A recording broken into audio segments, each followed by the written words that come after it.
Welcome, dear friends, to a gripping tale of friendship tested and dark secrets unearthed. Enjoy the story. The rain pelted down mercilessly on the streets of Chicago as Rachel Davis sprinted through the gathering dusk. Her scrubs were already soaked through, clinging uncomfortably to her skin, but she paid no mind to the discomfort. All that mattered was getting to Mercy General Hospital before her shift started. Come on, she muttered under her breath, dodging a taxi that splashed dirty water onto the sidewalk. I can't be late. The looming silhouette of the hospital came into view, its 7 stories stretching towards the gloomy sky. Rachel burst through the emergency room doors, leaving a trail of wet footprints as she raced towards the elevator. "Hold the door!" she called out, seeing the elevator about to close.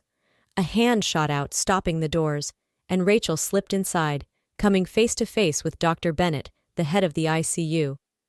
"Cutting it close, aren't we, Nurse Davis?" he said, his stern face betraying a hint of amusement. Rachel smoothed back her damp hair, trying to catch her breath. "Sorry, Dr. Bennett. The bus was late and then the rain—" "Save it," he cut her off as the elevator dinged, opening onto the ICU floor. "We've got a critical case coming in. Suspected poisoning. I need you prepped and ready in 5. As they rushed down the corridor, an orderly nearly collided with them, pushing a gurney. Rachel's heart stopped as she caught a glimpse of the patient's face. "Oh my God," she whispered, her eyes widening in shock. "Olivia?" Dr. Bennett turned to her sharply. "You know the patient?" Rachel swallowed hard, forcing her face into a neutral expression. We went to school together. I haven't seen her in years." "Well, leave your personal feelings at the door, Nurse Davis. This girl needs our help, and we're going to give it to her. Understood?" Rachel nodded, following Dr. Bennett into the treatment room. As she helped hook Olivia up to various machines, her mind raced. What had happened? And more importantly, how would this affect her carefully laid plans? 10 years earlier, in a sprawling mansion on the outskirts of Chicago, Olivia Sinclair twirled in front of her full-length mirror, the skirt of her designer dress fanning out around her. At 17, she was the picture of youthful beauty and innocence, her golden curls bouncing as she moved. "Livy, darling," her mother's voice called from downstairs. "Your father and I are leaving for the charity gala. Are you sure you don't want to join us?" Olivia poked her head out of her bedroom door. "No thanks, Mom. I've got practice with Mr. Abernathy tonight, remember?" Sophia Sinclair appeared at the foot of the stairs, resplendent in a shimmering evening gown. "Ah, yes, your violin lesson. Well, don't work too hard, sweetheart. You know your father and I are proud of you no matter what." As her parents' car pulled out of the driveway, Olivia flopped onto her bed, staring at the ceiling.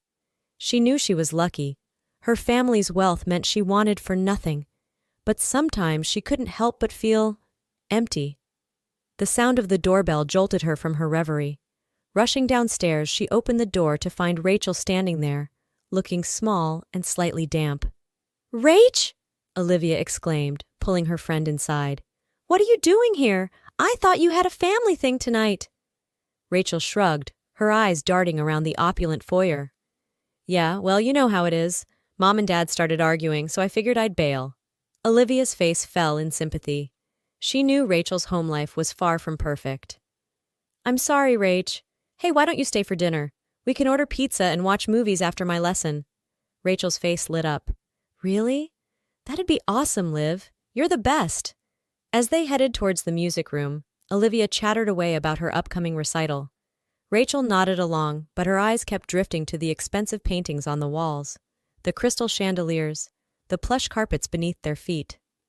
"You're so lucky, Liv," she said quietly. "You have no idea." Olivia turned, her brow furrowing. "What do you mean?" Rachel forced a smile. "Oh, nothing, just thinking out loud. Come on, show me that new piece you've been working on." As Olivia's violin filled the air with sweet music, Rachel sat in the corner, her mind churning with a mix of admiration and bitter envy.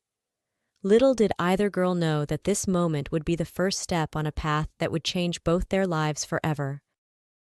The halls of Westridge School of Music were alive with the cacophony of various instruments being tuned and practiced. Olivia weaved her way through the crowd, her violin case bumping against her leg as she searched for Rachel. "Liv, over here!" Rachel's voice called out. Olivia turned to see her friend waving from near the bulletin board. As she approached, she noticed Rachel wasn't alone.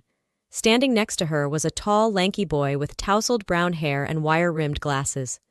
"Hey, Rach," Olivia said, her eyes curious as she looked at the newcomer.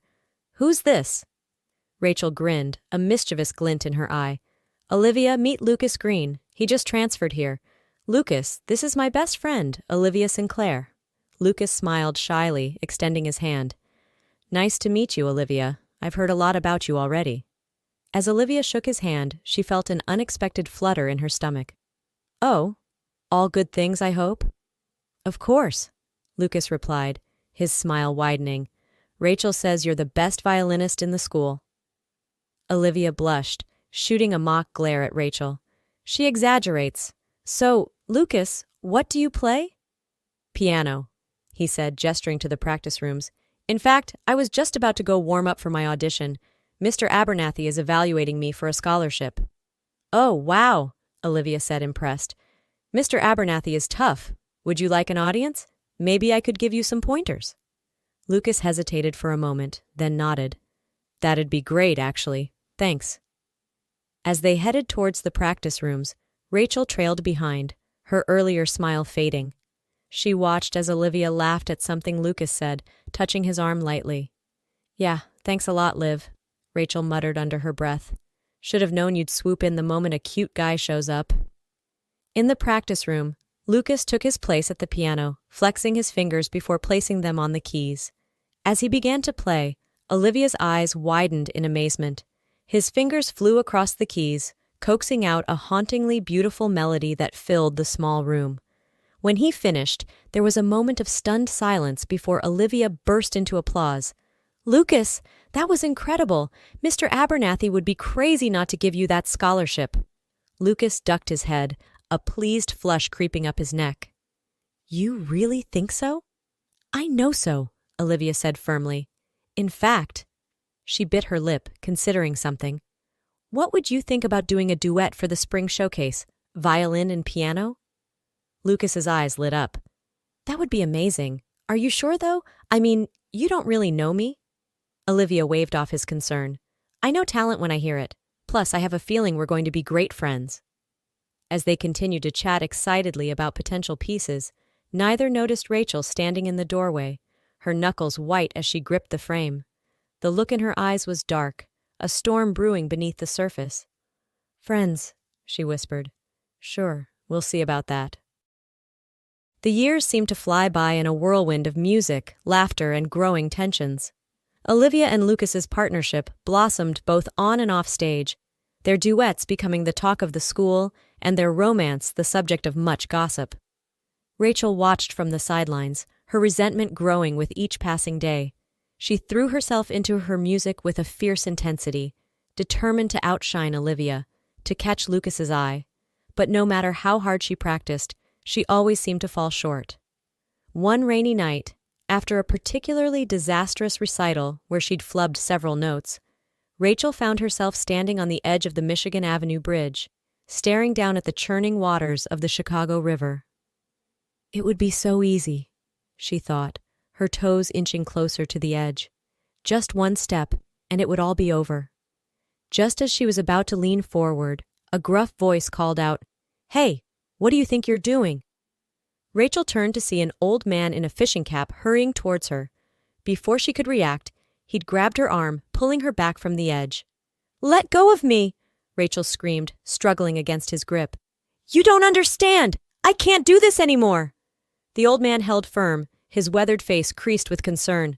"Listen, kid, whatever it is, it ain't worth your life. Trust me on that." As the fight drained out of her, Rachel collapsed into sobs. The old man awkwardly patted her back, murmuring soothing words as he led her away from the bridge. The next day, Rachel's mother, Evelyn, sat at the kitchen table, her face pale and drawn. "Rachel, honey, we need to talk about what happened last night." Rachel stared at her hands, unable to meet her mother's eyes. "There's nothing to talk about. It was stupid. It won't happen again." Evelyn reached out, grasping her daughter's hand. I think maybe it's time for a change. Your Aunt Sarah called the other day.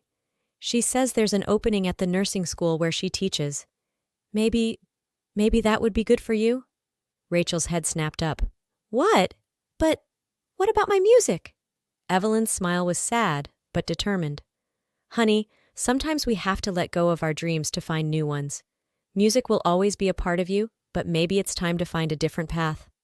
As Rachel packed her bags a week later, she caught sight of a flyer for Olivia and Lucas's upcoming showcase performance. With a bitter laugh, she crumpled it up and tossed it in the trash. Goodbye, Westridge, she muttered. Goodbye, Olivia. I hope you're happy with your perfect life and your perfect boyfriend. But don't worry, I'll be back someday, and when I am, you'll be sorry you ever forgot about me. The grand ballroom of the Westridge School of Music was awash with the soft glow of chandeliers and the buzz of excited conversation. Alumni from years past mingled, sharing stories of their lives since graduation and reminiscing about their days in the hallowed halls of the school. Olivia stood near the refreshment table, a glass of champagne in hand, her eyes scanning the crowd. She was a vision in a sleek black dress, her golden hair swept up in an elegant chignon. Several former classmates had already approached her, gushing over her recent performances with the Chicago Symphony Orchestra. Olivia Sinclair, is that you? Olivia turned at the sound of the familiar voice, her eyes widening in surprise. Rachel? Oh my God, it's been years. Rachel stood before her, a far cry from the awkward teenager Olivia remembered. She was slim and poised in a form-fitting red dress, her once frizzy hair now smooth and styled. Look at you, Olivia exclaimed, pulling Rachel into a hug. You look amazing. What have you been up to all these years? Rachel's smile was tight as she returned the hug. Oh, you know, this and that. I actually went into nursing. I work at Mercy General now. Olivia's face lit up. Nursing? Wow, that's incredible, Rach. I always knew you had a caring heart. Rachel's eyes flicked away for a moment before returning to Olivia's face. What about you? Still conquering the music world, I assume? Olivia laughed, a slight blush coloring her cheeks. Well, I don't know about conquering, but I'm doing all right. Actually, she leaned in conspiratorially. I have some big news. Lucas and I are getting married next month. For a split second, something dark flashed across Rachel's face, but it was gone so quickly Olivia wasn't sure she'd seen it at all. Married? That's wonderful, Rachel said, her voice strained. I'm so happy for you both. Olivia, caught up in her excitement, didn't notice the tension in Rachel's voice. Oh, Rach, it would mean so much to me if you could come to the wedding. I know we lost touch, but you were such an important part of my life. Please say you'll be there. Rachel's smile didn't quite reach her eyes as she nodded. Of course, Liv. I wouldn't miss it for the world. As they continued to chat, catching up on the years they'd missed. Neither woman realized that this reunion was setting in motion a chain of events that would change both their lives forever. The park was quiet in the early afternoon, the sun filtering through the leaves and casting dappled shadows on the path. Olivia and Rachel walked side by side, their steps slow and meandering. It's so good to see you again, Rach, Olivia said, linking her arm through her old friend's. I've missed this, you know, just talking like we used to. Rachel nodded, her free hand fidgeting with something in her pocket. Yeah, it's been a long time. They came to a secluded area near a small pond, the water still and mirror-like in the calm air. Olivia moved to sit on a nearby bench, but Rachel remained standing, her posture tense. Rach, is everything okay? Olivia asked, concern creeping into her voice. Rachel's hand tightened around the object in her pocket. You know, Liv, I've been thinking a lot about our school days lately, about how things were back then. Olivia smiled, oblivious to the storm brewing in her friend's eyes. Oh, we had some great times, didn't we? Remember that time we snuck into the auditorium after hours to practice? Yeah, Rachel said, her voice flat. I remember. I also remember how everything always came so easily to you. The music, the friends, the boys. Olivia's smile faltered. Rach, what are you talking about? In one swift motion, Rachel pulled a syringe from her pocket and lunged at Olivia. Before the blonde could react, Rachel had plunged the needle into her neck, depressing the plunger. "Rachel, what?" Olivia's words slurred as the drug took effect. Her eyes widened in shock and betrayal as she slumped forward. Rachel caught her, lowering her to the ground. For a moment, she stood over Olivia's unconscious form, her breath coming in short gasps. "I'm sorry, Liv," she whispered, though there was no remorse in her voice. "But it's time you understood what it feels like to lose everything." She tried to drag Olivia towards the pond, intending to dump her in, but the other woman was heavier than she expected. After several failed attempts, Rachel gave up, panic starting to set in. Shit, she muttered, looking around wildly. Making a split-second decision, she grabbed Olivia's purse and ran, leaving her former friend sprawled on the grass. As she sprinted out of the park, Rachel's mind raced. This wasn't how it was supposed to go, but maybe this was even better. If she could get to the hospital before anyone found Olivia, she could finish what she started. No one would suspect a thing. Rachel arrived at Mercy General, breathless and wild-eyed. She barely had time to change into her scrubs when Dr. Bennett's voice boomed down the hallway. "Nurse Davis, we need you in ICU, stat." As Rachel rushed to follow him, a gurney wheeled past, and her breath caught in her throat. There, pale and unconscious, lay Olivia. "What's the situation?" Rachel asked, forcing her voice to remain steady. Dr. Bennett's face was grim. "Suspected poisoning. A homeless man found her in the park and called 911. We need to work fast." For the next few hours, Rachel watched as Dr. Bennett and the team worked tirelessly to save Olivia's life. Her hands shook as she passed instruments and checked vitals, her mind a whirlwind of conflicting emotions. "Come on, Sinclair," Dr. Bennett muttered, his forehead beaded with sweat. "Fight!" As if on cue, the monitors began to stabilize. Dr. Bennett let out a sigh of relief. "She's out of immediate danger, but she's not out of the woods yet. Nurse Davis, I want you to monitor her closely. Alert me to any changes." Rachel nodded, her face a mask of professional concern. As the room cleared out, she found herself alone with the unconscious Olivia. She approached the bed slowly, her eyes fixed on the pale face of her former friend. "Oh, Liv," she whispered, her voice trembling. "Why couldn't you have just stayed away? Why did you have to come back and ruin everything?" She reached out, her hand hovering over the oxygen mask covering Olivia's face. It would be so easy. Just a quick adjustment and... The sound of footsteps in the hallway made Rachel jerk back. She quickly busied herself with checking the IV drip as a tall, disheveled man burst into the room. "Olivia!" Lucas cried, rushing to the bedside. "Oh God, Liv, can you hear me?" Rachel's heart clenched at the sight of him. Even after all these years, he was still devastatingly handsome, and still completely devoted to Olivia.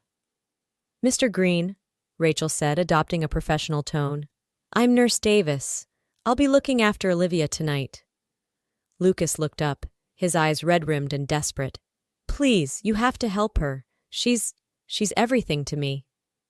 Rachel swallowed hard, forcing a sympathetic smile. "We're doing everything we can, Mr. Green. Why don't you sit with her for a while? Sometimes, hearing a loved one's voice can help." As Lucas took Olivia's hand, murmuring soft words of encouragement, Rachel slipped out of the room. She leaned against the wall in the hallway, her chest tight with a mixture of jealousy and guilt. "This isn't over," she thought, clenching her fists. "I've come too far to give up now." The night wore on, the hospital settling into the quiet routine of the graveyard shift. Rachel paced the hallway outside Olivia's room, waiting for her moment.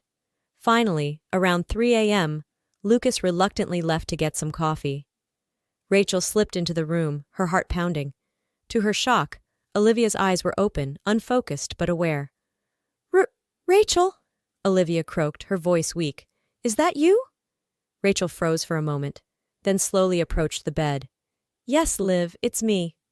Olivia's brow furrowed in confusion. "What happened? I remember the park and then—" "Shh," Rachel said, her voice soothing even as her eyes hardened. "Don't strain yourself. You've been very ill." "But I don't understand," Olivia persisted. "We were talking and then I felt this pain." Rachel's facade cracked, a bitter laugh escaping her lips. Oh, Liv, still so naive, still can't see what's right in front of you. Olivia's eyes widened as realization dawned. Rachel, it was you, but why? Why? Rachel hissed, leaning in close. Because you took everything from me, Olivia. The spotlight, the praise, Lucas. You had it all, and you didn't even appreciate it. Tears welled up in Olivia's eyes. Rachel, I never meant to— Save it, Rachel snapped. Your perfect life ends tonight. She reached for Olivia's oxygen mask, but before she could remove it, the door burst open. Lucas stood there, a dropped coffee cup at his feet, his face a mask of shock and horror. Get away from her! He yelled, lunging forward. Rachel stumbled back, her eyes wild. Lucas, you don't understand. She's not who you think she is. No, Rachel, Lucas said, his voice filled with disgust. You're not who I thought you were. As if summoned by the commotion, Dr. Bennett and 2 security guards appeared in the doorway. Rachel looked around wildly, like a cornered animal. Please, she sobbed, her composure finally breaking. Please, you have to listen to me. I didn't mean for it to go this far. I just wanted what she had. As the security guards gently but firmly restrained Rachel, Dr. Bennett turned to Lucas and Olivia. Are you both all right? Olivia nodded weakly, while Lucas could only stare in disbelief at the woman he once considered a friend being led away. Dr. Bennett sighed heavily. I'll call the police. Mr. Green, please stay with Miss Sinclair. Nurse Johnson will be in shortly to check her vitals. As the room cleared, Lucas sank into the chair beside Olivia's bed, taking her hand in his. I thought I'd lost you, he whispered, his voice choked with emotion. Olivia squeezed his hand weakly. Never, she murmured. I'll always find my way back to you. 1 month later. The small chapel was awash in soft light and the scent of roses. Guests murmured excitedly as they waited for the ceremony to begin. At the altar, Lucas stood nervously, adjusting his bow tie for the 100th time. The music swelled, and all heads turned as Olivia appeared at the entrance. She was a vision in white, her face radiant with joy as she slowly made her way down the aisle. As she reached Lucas, he took her hands in his eyes shining with love and unshed tears. Dearly beloved, the officiant began, we are gathered here today to witness the union of Olivia Sinclair and Lucas Green. The ceremony was beautiful in its simplicity, a celebration of a love that had overcome every obstacle. As Lucas and Olivia exchanged their vows, there wasn't a dry eye in the house. I now pronounce you husband and wife, the officiant declared. You may kiss the bride. As Lucas pulled Olivia into a tender kiss, the chapel erupted in cheers and applause. At the reception later, Olivia found a quiet moment amidst the celebration. She stepped out onto a balcony, gazing up at the stars. Penny for your thoughts, Mrs. Green? Lucas's voice came from behind her. Olivia turned, smiling as her new husband wrapped his arms around her. Just thinking about how lucky we are, after everything that happened? Lucas nodded, understanding in his eyes. I know, but we made it through together. That's what matters. Olivia leaned into him, sighing contentedly. Do you think Rachel will ever understand? Ever find peace? Lucas was quiet for a moment. I don't know, Liv. I hope so. But that's her journey now. Ours is just beginning. As they stood there, wrapped in each other's arms under the starry sky, Olivia felt a sense of peace wash over her. The road had been long and fraught with danger, but here, in this moment, she knew that the best was yet to come. Meanwhile, in a small sterile room at a state mental health facility, Rachel sat on her bed, staring out the window. In her hands, she held a newspaper clipping of Olivia and Lucas's wedding announcement. A single tear rolled down her cheek as she traced Olivia's smiling face with her finger. I'm sorry, she whispered, her voice barely audible. I'm so sorry. As she placed the clipping in a drawer, Rachel turned to the small desk in the corner of her room. On it sat a notebook and a pen. Taking a deep breath, she opened the notebook to a fresh page and began to write. Dear Olivia, she wrote, her hand shaking slightly, I know you may never read this, but I need to tell you. Outside her window, a bird took flight, soaring into the vast blue sky. As Rachel continued to write, pouring out years of pain and regret onto the page, she felt something shift inside her. It wasn't forgiveness, not yet, but it was a start. And sometimes, a start is all we need to find our way back to harmony.